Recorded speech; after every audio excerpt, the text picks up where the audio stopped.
The C4 Corvette is often called the forgotten Corvette. Too old to be modern, too new to be classic. But here's the myth. This car wasn't a misstep. It was a revolution hiding in plain sight. In 1984, the C4 didn't just replace the C3, it ripped the rulebook in half. Sharp edges, fighter jet dashboard, digital gauges glowing like an arcade machine at midnight. While muscle cars were still flexing straight-line bravado, the C4 showed up obsessed with handling, balance, and speed through corners. America wasn't just building a V8 anymore, it was building a weapon.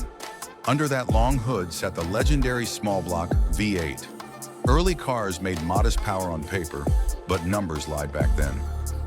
Lightweight chassis, aluminum suspension components, and a near 50-50 weight balance meant the C4 embarrassed cars with far bigger stats. Skid pad grip that rivaled Ferraris. Braking that felt European. Suddenly the Corvette wasn't just fast, it was precise.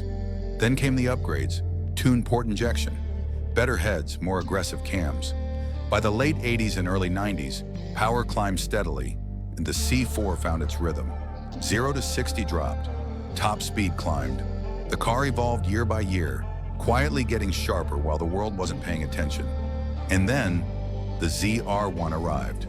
Built with help from Lotus and powered by the LT5, a 32-valve, all-aluminum DOHC V8. The ZR1 was pure insanity.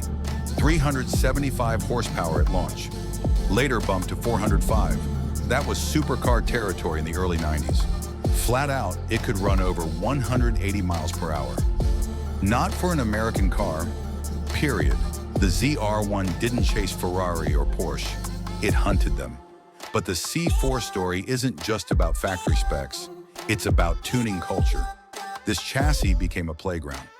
LS swaps before LS swaps were mainstream. Big cam small blocks screaming past redline. Forced induction setups turning humble LT1s into tire-shredding monsters. The aftermarket exploded because the platform could take abuse. Drag racers loved it. Track guys respected it. Street builds pushed insane power on stock blocks. Cheap, light, and brutally effective. And that's where the legend was born, and ignored. While Supras, Skylines, and German icons soaked up hype, the C4 stayed affordable. Too affordable. It became the car people overlooked, which made it dangerous. Because anyone who knew could build a C4 that punched far above its weight.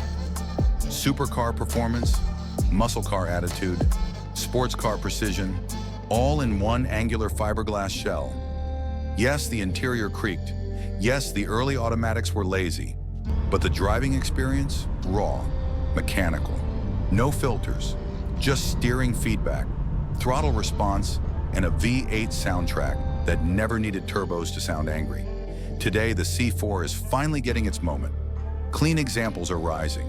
ZR1s are already collector's pieces. Tune builds are flooding tracks and streets alike. People are realizing this wasn't the awkward middle child of Corvette history.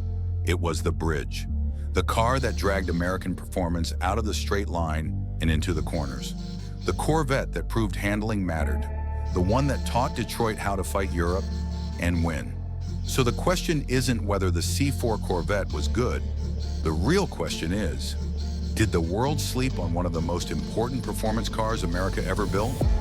Motor Axis isn't done digging.